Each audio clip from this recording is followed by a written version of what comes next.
Since Jesus, in every respect, has been tempted as we are, does that mean he was tempted with homosexuality?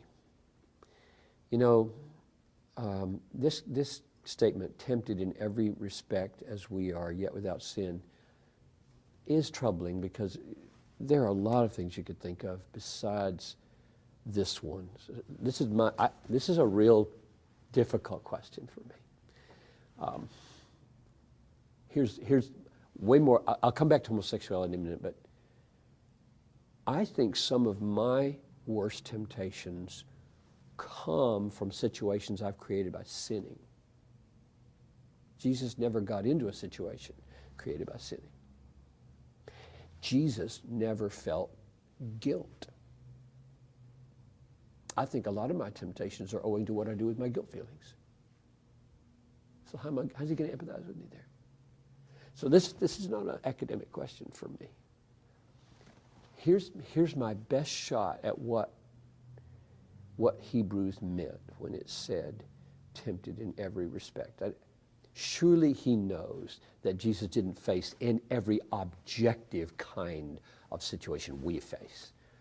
He meant kinds of temptation, dynamics of temptation, and then the final answer for me is, on the cross, the sins of the world went on to Jesus in ways that are, I would say, incomprehensible. The temptation of homosexual behavior went on to Jesus at the cross. And he felt it. He owned it. He knew it. And he himself, in that moment, didn't sin. He became sin. God counted him as sinner.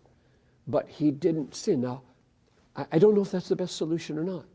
I'm just trying to deal with the extent of sinfulness in the world and the complexities of temptation in the world. And Jesus lived a pretty narrow little life on earth.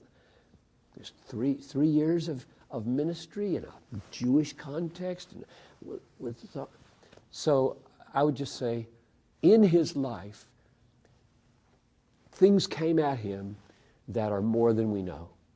And on the cross, everything came at him.